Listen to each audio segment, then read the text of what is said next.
श्री कृष्ण लीला चिंतन में कन्न ब्राह्मण पर अद्भुत कृपा। मधुवन के उस शांत आश्रम की ओर किसी का भी ध्यान आकर्षित नहीं होता था। सघन मन श्रेणी उसे अंतर हृदय में छिपाए रखती थी। अभेद्य कंटक जाल क्षीण पगडंडियों के द्वार रोके सर्वत्र फैले हुए थे। किसी को भी सहसा प्रवेश नहीं करने देते थे। इसलिए आश्रम के एकमात्र अधिवासी कण्व नामक ब्राह्मण की तपस्या में कोई विघ्न उपस्थित नहीं हुआ। 5 वर्षों से ब्राह्मण की नारायण अर्चना निर्बाध चल रही थी। कण्व जब शिशु थे उस समय भी उनकी शैशव क्रीड़ा में नारायण सने हुए थे। जब ग्रस्त बार संभाला तब वहां भी प्रत्येक चेष्टा में नारायण भरे थे। और अब तो अवस्था ढल गई थी। एकमात्र नारायण का ही अवलंबन किए हुए ब्राह्मण देश सर्था एकांत सेवी होकर के नारायण में लीन से हो रहे थे। समीप का अरण्य जो कुछ भी कंद मूल फल उन्हें देता उसी को लेकर वे नारायण को अर्पित कर देते। अर्पित प्रसाद पाकर के स्वयं भी तृप्त हो जाते। आश्रम से 10 हाथ पर ही झरझर करता हुआ एक जल स्तोत्र बहता था। वह कभी सूखता नहीं था। अतः जल के लिए भी दूर जाने की आवश्यकता नहीं थी।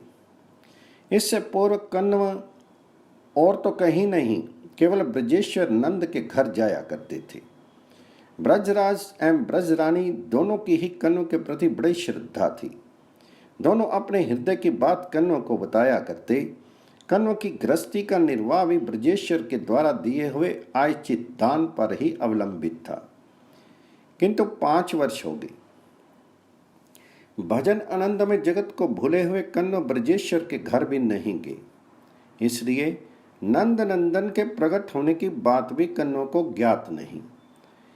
आज द्वादशी के दिन इष्ट देव पूजन के निमित्त पुण्य पुष्प चयन एवं कंदमूल आहरण करते हुए वे अचानक कलंदी तट पर गोकुल के घाट पर आ निकले। वहां कुछ ग्वालने ब्रजपुर की ओर से आई हुई थी। मधुपुरी जा रही थी। परस्पर श्री कृष्णचंद्र की मनोहर बाल्य चेष्टाओं की चर्चा कर रही थी। ईश प्रेरित उनके कुछ शब्द कण्व के कानों में प्रवेश कर गए। वर्षों से कण्व ने ग्राम्य चर्चा सरथा नहीं सुनी थी। ग्रामवासियों के दर्शन तक उन्होंने इन्हें गिने बार ही किए थे। पर आज ग्वालों के कंठ से निकली हुई वह स्फुट ध्वनि करण रंध्रों में बरबस चली गई। नहीं, प्राणों के अंतस्थल में जाकर गूंजने लगी। कण्व अपने को संवरण नहीं कर सके। द्रुत गति से चल करके गोप सुंदरियों के समीप जा पहुंचे और जाकर पूछ ही बैठे, माताओं किसके पुत्र की बात कर रही हो? उत्तर में अश्रुपूरित कंठ से गोप सुंदरियों ने पुत्र भ्योरी नंद महर के बड़ी बैंस बड़ भाग यहां से आरंभ करके आज तक श्री कृष्णचंद्र की विविध सुंदर लीलाओं को गा गा कर सुना दिया। सुनते सुनते ब्राह्मण समाधि से हो गए। जब अब ग्वालने चली गई तब कहीं उन्हें ब्रह्म ज्ञान हुआ, पर वे अब और सब कुछ भूल से गए थे। नंद प्रांगण में स्थित ग्वालन वर्णित बालक की मूर्ति ही नेत्रों के सामने नाच रही थी। कंदमूल की झोली को, चयन किए हुए पुष्पों को वहीं एक तमाल के नीचे रख करके यंत्र परिचालित से वे ब्रजपुर की ओर चल पड़े। ब्रजपुर की सीमा में प्रवेश करते ही कण्व की दृष्टि बदल गई। वह आम्र पंक्ति, वह कदम श्रेणी कण्व को प्रतीत हो रहा है। ये तो दिव्य कल्पतरु का वन है। उस पर निर्झर से तो अमृत झर रहा है। ये कूप तड़ाक तो परम दिव्य सुधा से पूर्ण है। ये भूमि नहीं, ये तो चिंतामणि का एक विशाल आस्तरण है। सामने गोप सुंदरियां हैं। नहीं, ये तो अगणित महालक्ष्मियों का अवतरण हुआ है। ये देखो, इनकी वाणी संगीतमय है, इनका गमन नृत्यमय है, आकाश चिन्मय है, आकाश का सूर्य चिद आनंदमय है।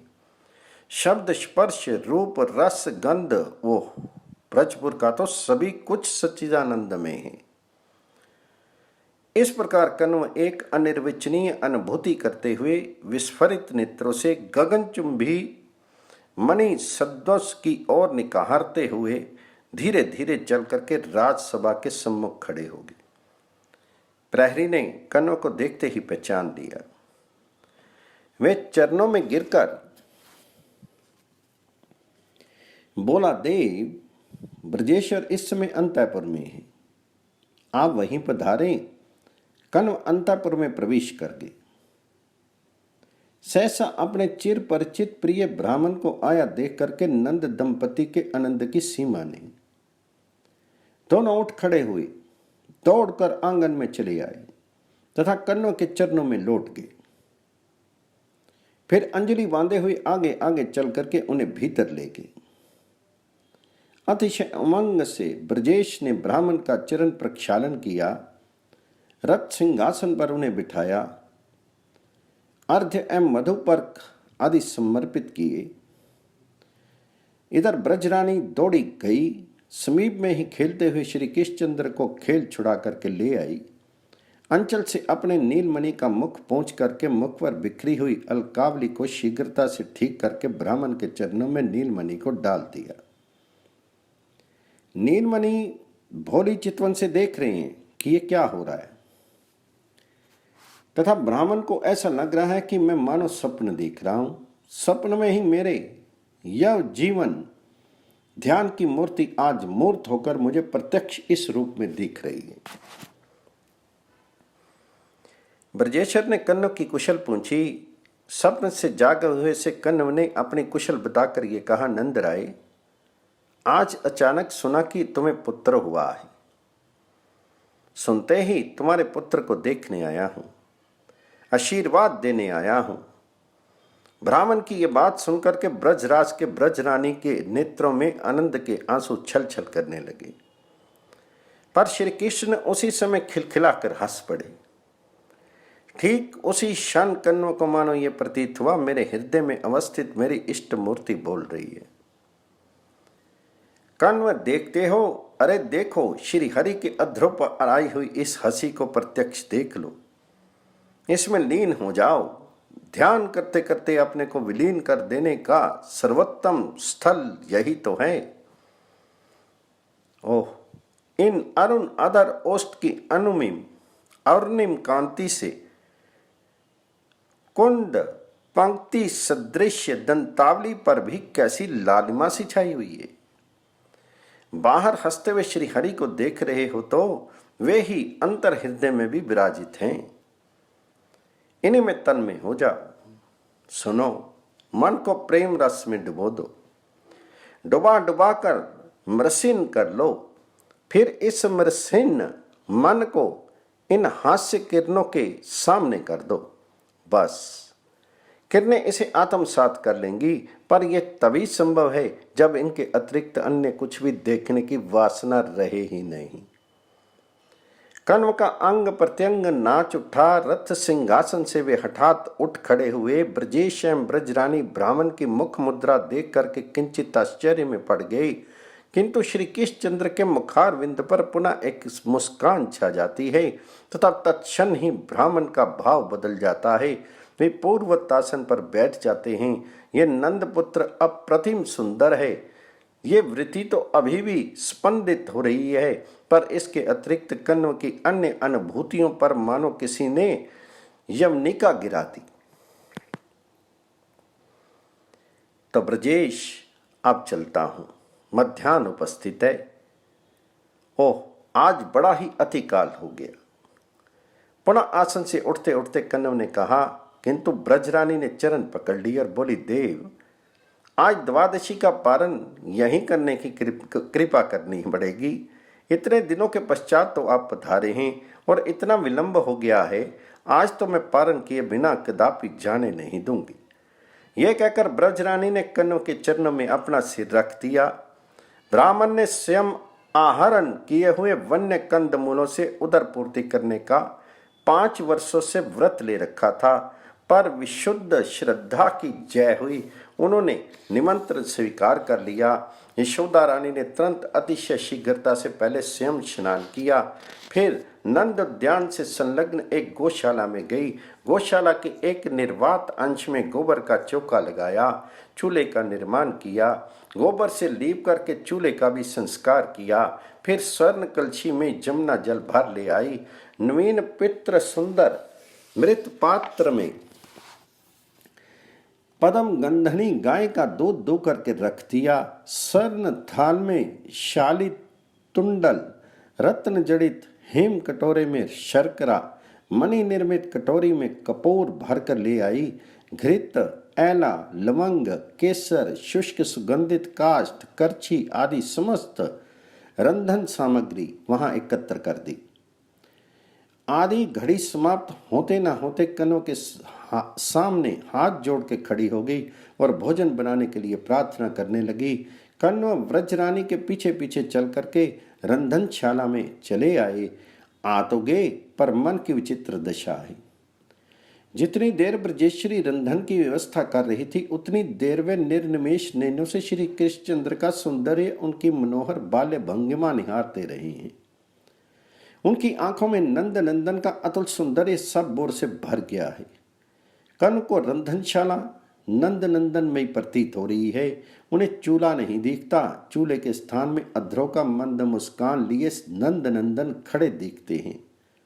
स्वर्ण कलशी, स्वर्ण थाल, दुग्ध पात्र में नंद नंदन भरे प्रतीत हो रहे हैं। गौशाला की भीति में अगणित नंद नंदन नाचते दिख रहे हैं। द्वार को रुद्ध किए नंद नंदन खड़े हैं।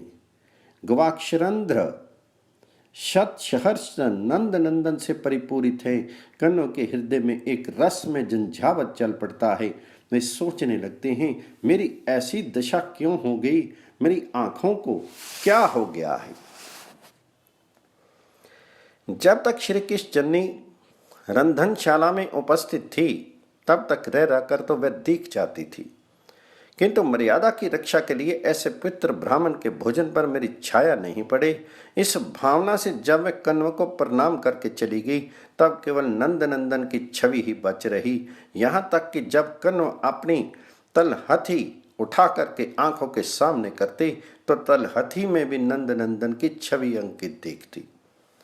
अपने उत्तरीय एवं कटी वस्त्र में भी नंद नंदन का सजीव प्रतिचित्र झलमल झलमल कर रहा था। इसलिए कुछ देर तक तो कण्व कर्तव्य विमूढ़ से हुए शांत चढ़वट बैठे रहे, पर उसी समय मानो हृदय की इष्ट मूर्ति एक बार पुनः बोल उठी, कण्व भोग अर्पण नहीं करोगे? अतिकाल हो रहा है, मुझे शुदा लग रही है। इस प्रकार किसी अचिंत्य प्रेरणा से जगाए हुए से कण्व का ये आवेश किंचित शिथिल हुआ और वह रंधन में लगे। अग्नि प्रज्वलित करके उन्होंने उक्त द्रव्यों से सुंदर सुवादु खीर प्रस्तुत करके खीर को स्वर्ण थाल में ढाल दिया। ताल वृंत की ब्यार देकर के वे उसे शीतल करने लगे। भोजन के योग्य शीतल होते ही उस पर तुलसी मंजरी रख दी तथा विधि पूर्वक इष्ट देव को भोग समर्पित करके सामने वस्त्र का आवरण डाल करके अपने नेत्र मूंद लिए। घृत मिष्टान खीर मिश्रित करी, परसी कृष्ण हित ध्यान लगाए। किंतु मानसिक भावना समाप्त होने पर जब कण्व ने आंखें खोली और देखा तो वे अवाक रह गई। नैन उधारी विप्र जो देखे, खात कन्हैया देखन पायो। कण्व ने देखा, अपने इष्ट देव के लिए मैंने जिस आसन की कल्पना की थी, उस पर नंद नंदन बैठे हैं। अपने बंकिम नेत्रों को इधर उधर संचालित करते हुए हाथ से खीर उठा उठा कर खा रहे हैं। इस झांकी के सामने आने पर कन्नों के शीर में शीर के अणु अणु में एक बार तो अभिनव तड़ित लहर सी दौड़ गई। उनके नेत्र छल छल करने लगे, पर दूसरे ही क्षण श्री कृष्णचंद्र भीति विजड़ित नेत्रों से ब्राह्मण की ओर देखते हुए खीर आरोगना छोड़ करके आसन पर उठ खड़े हुए। बस उनका उठना था कि कण्व का भाव बदल गया। आह, इस चंचल नंद पुत्र ने तो मेरे इष्ट देव का भोग भ्रष्ट कर दिया।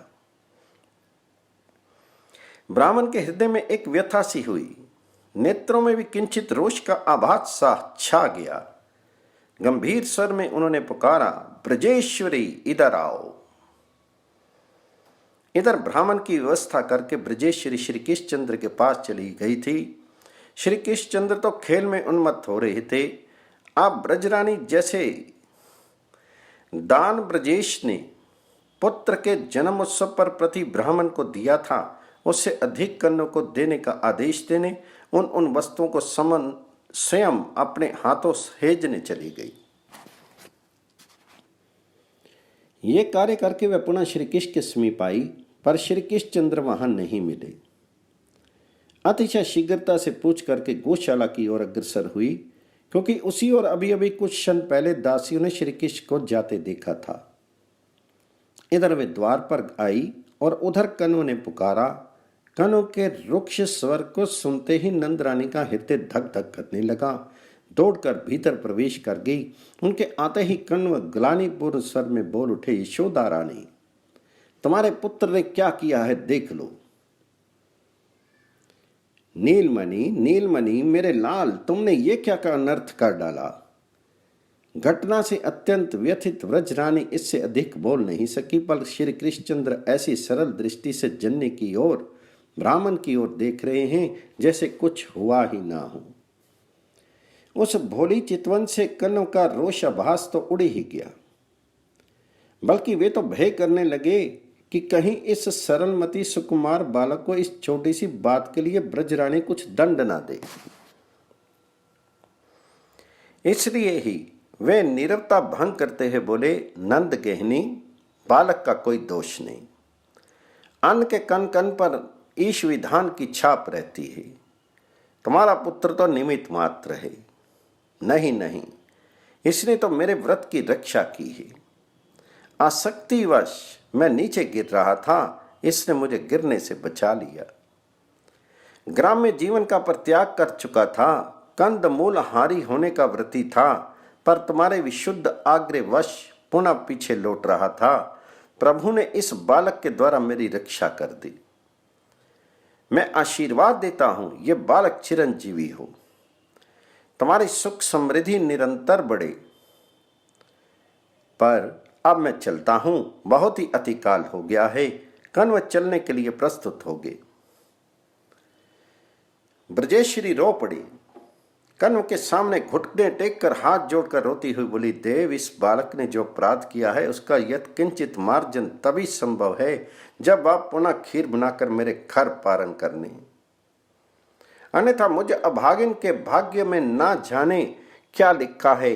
ब्रजरानी के इस निष्कपट क्रंदन के आगे परम भागवत कन्व पुनः झुक गए।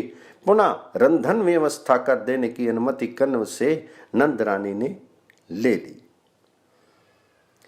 ब्रजेश्वरी ने पुनः स्नान किया। पार्श्ववर्ती एक अन्य गौशाला का सम्मार्जन करके पुनः नवीन स्वर्ण कलशी में वे जल भर कर लाई। फिर से शाली, तंडुल, स्वर्ण थाल, दुग्ध, शर्करा, केसर, घृत आदि समस्त सामग्री एकत्रित करके ब्राह्मण को वहां ले गई। कन्व वे खीर प्रस्तुत करने की योजना में लगे, पर उन्हें नंद नंदन का खीर से सना मुखारविंद भूल नहीं रहा था। कितनी बार कन्व ने चेष्टा की कि इस ओर से वृत्ति समेट करके इष्ट चिंतन में तन्मय कर दें, पर मन इस झांकी से बंधा प्रतीत होता था, इसलिए रंधन कार्य में भी व्यतिक्रम हो रहा था। तंडुल निक्षेप से पूर्व उन्होंने दुग्ध में शर्करा डाल दी, फिर उसमें घृत पात्र उड़ेल दिया। अब स्मरण आया कि अरे, तंडुल छोड़ना तो भूल ही गया, खीर बनेगी कैसे। ये सोच करके आवश्यकता से अधिक तंडुल डाल दिए, फिर भी जैसे तैसे खीर बन ही गई एवं जगत नियंता की इच्छा से परम सुंदर स्वादु ही बनी। खीर की स्वाद से गौशाला सुवासित होने लगी। कन्व ने पहले के ही भांति विधि पूर्वक भोग धराया और भोग धरकर वह इष्ट चिंतन में निमग्न हो गई। इधर नीलमणि से अतिशय शंकित होकर के जननी यशोदा उन्हें गौशाला से बाहर ले आई थी। तोरण द्वार के समीप आलिंद पर आम्र की सुशीशित छाया में नीलमणि को गोद में लिए बैठी थी निश्चय कर चुकी थी कि जब तक ब्राह्मण का पारण नहीं होगा तब तक इसे छोड़कर मैं कहीं नहीं जाऊंगी। श्री कृष्णचंद्र भी जन्नी की गोद में शांत होकर बैठे थे। सामने कुछ मयूर नृत्य कर रहे थे, उन्हीं की ओर वे देख रहे थे। एक दो बार मयूरों को पकड़ने के उद्देश्य से उठ खड़े हुए, पर जन्नी ने जाने नहीं दिया। किंतु कुछ ही देर बाद शीतल वायु के संस्पर्श से वे अल्पसांग होने लगे। देखते ही देखते जन्नी की गोद में निद्रित हो गए।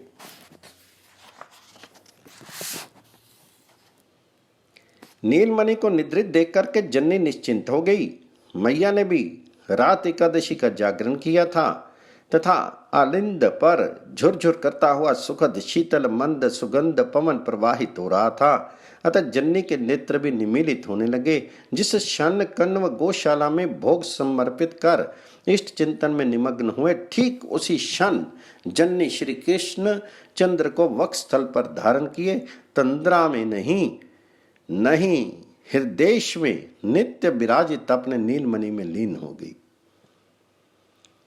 विशेष नहीं, कुछ ही क्षणों का अंतर रहा, पर पहले जागे श्री कृष्णचंद्र तथा जब तक जन्नी की तंद्रा टूटी तब तक श्री कृष्णचंद्र मैया की दृष्टि से उस पार गौशाला में कनों की रंधनशाला में पुनः प्रविष्ट हो चुके थे। अस्त व्यस्त हुई जन्नी दौड़ी अवश्य, पर अब तो विलंब हो चुका था। कनों ने अष्टोत्तर शत जब संख्या पूरी होने पर इष्ट देव को मानसिक आचमनीय अर्पण करके आंखें खोली। खोलते ही पूर्व अनुभव दृश्य ही सामने दिख पड़ा।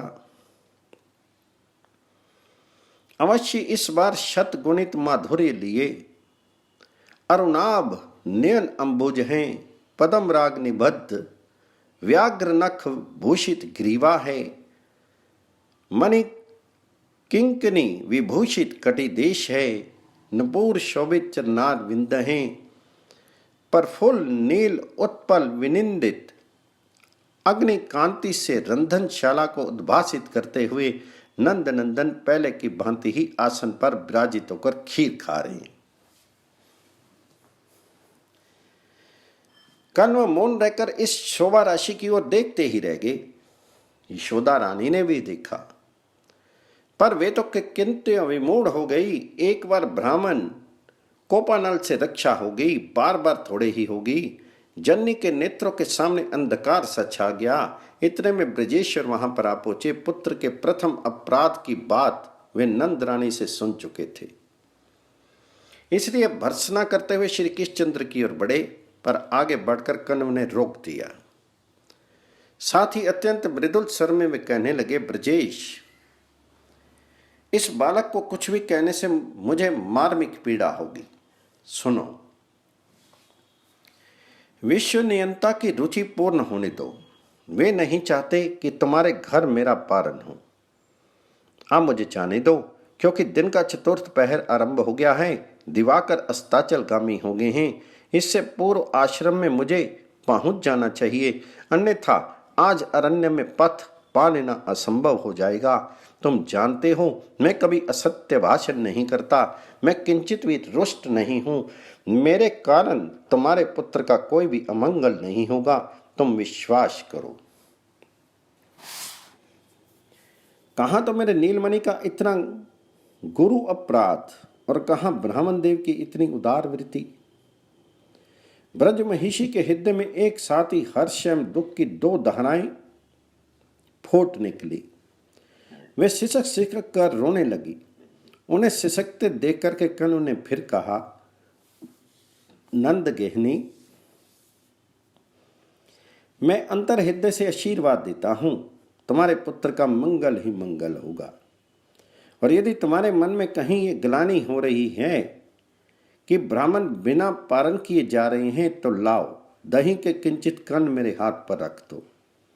आचमन करके प्रभु को निवेदन करके उसी से मैं व्रत का पारण किए लेता हूं।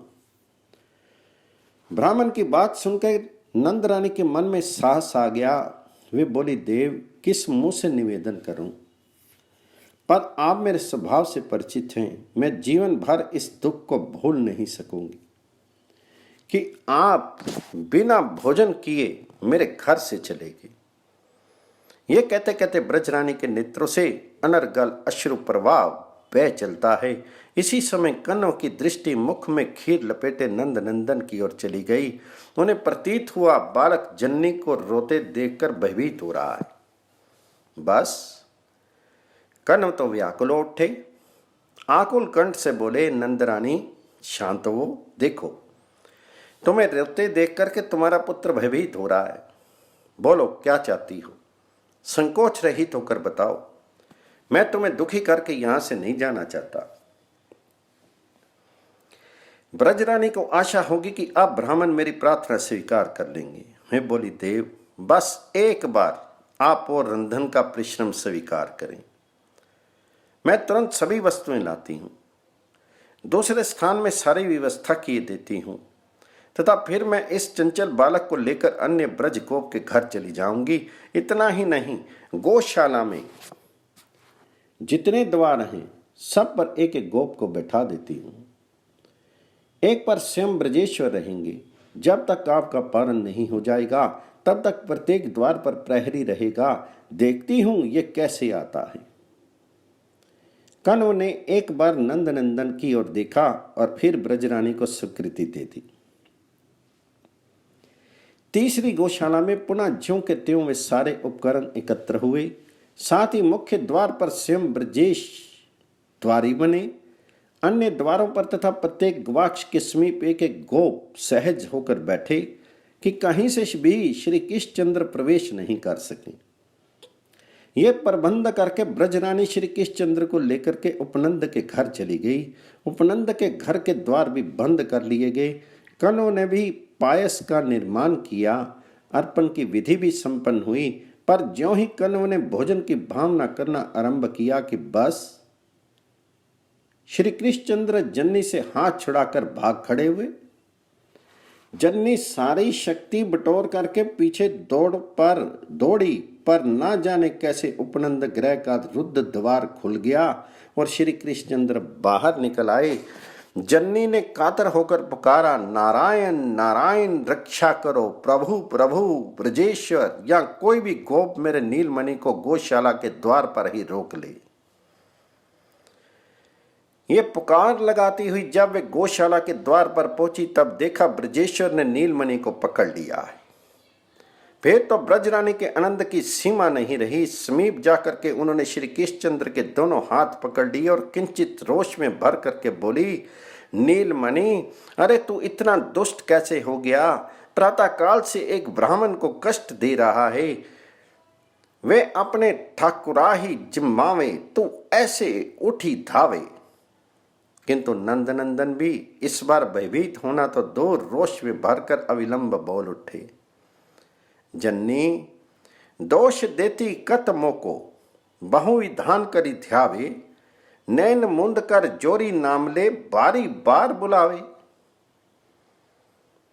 ब्रजरानी समझ नहीं सकी कि नीलमणि क्या कह रहे हैं। उनकी वृत्ति इस समय केवल मात्र इतना ही ग्रहण कर रही है कि ब्रजेश्वर ने नीलमणि को पकड़ लिया,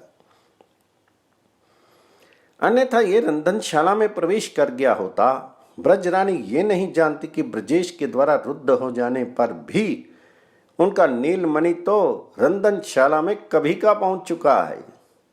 कर्णों का भोग स्वीकार कर अपने योगेंद्र मुनिंद्र दुर्लभ दर्शन से उन्हें कृतार्थ कर रहा है।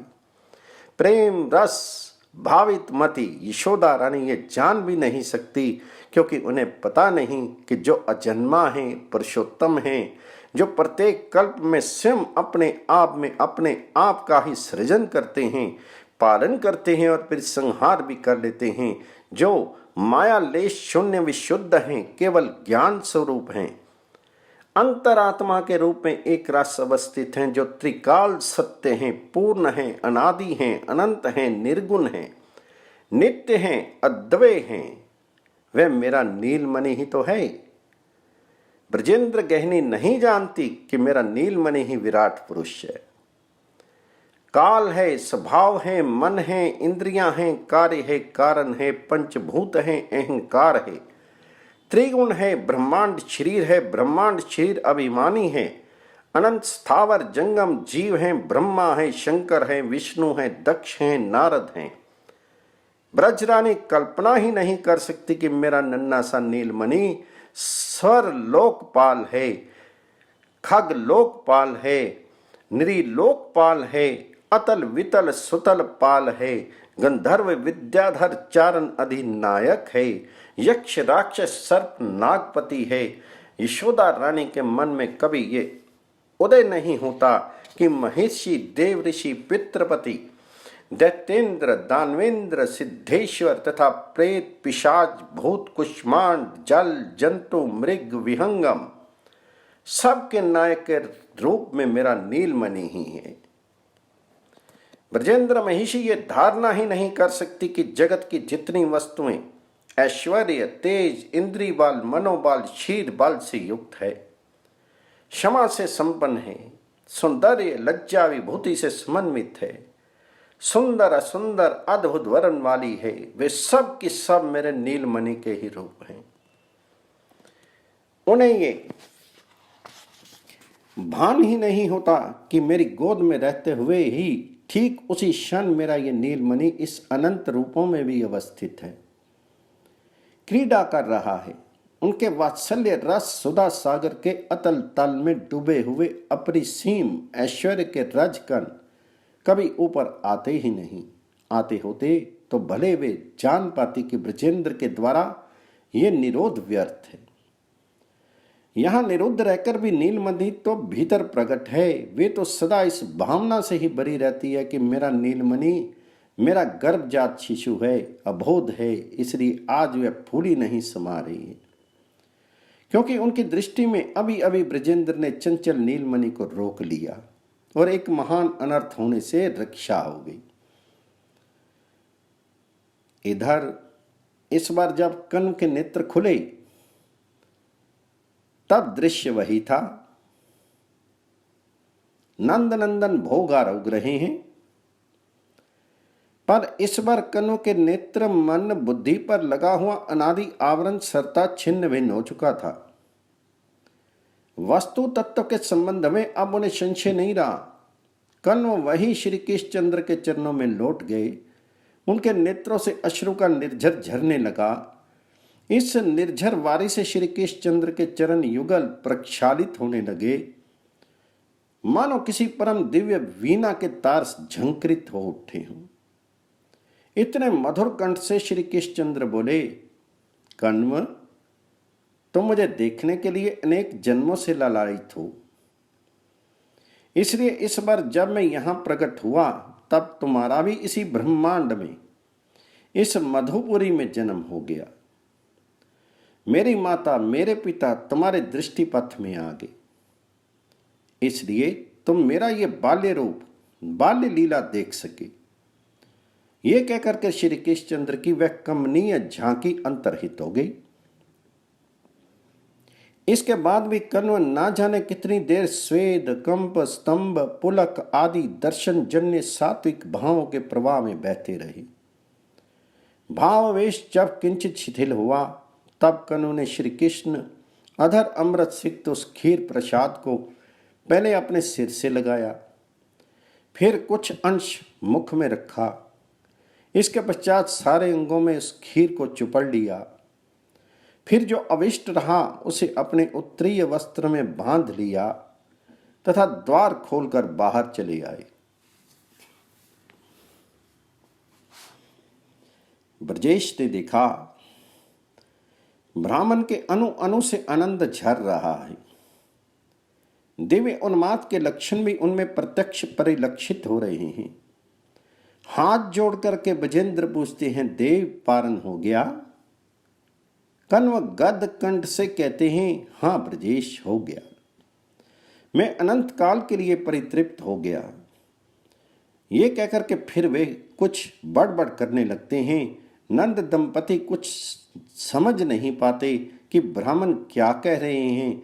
हाँ, इतना तो वे जान गए कि कण्व को प्रसाद अर्पण करते समय प्रेम आवेश हो गया है। उन्होंने इसलिए अर्पित खीर अंगों में चुपड़ ली है। जो हो ब्राह्मण की उन्मत्तता उत्तरोत्तर बढ़ने लगती है। वे वहीं नंद प्रांगण में बारंबार लौट लौट कर अस्फुट स्वर में आवृत्ति करने लगते हैं। सफल जन्म प्रभु आज भयो। धनी गोकुल धनी नंद यशोदा, जाके हरि अवतार लियो। प्रगट भयो अब पुण्य सुकृत फल, दीन बंधु मोहि दरस दियो। बारंबार नंद के आंगन, लोटत द्विज आनंद भयो। मैं अपराध कियो बिन जानो, को जाने कहीं भेष जियो। सूरदास प्रभु भक्त हेत बस, जसुमति गृह आनंद लियो।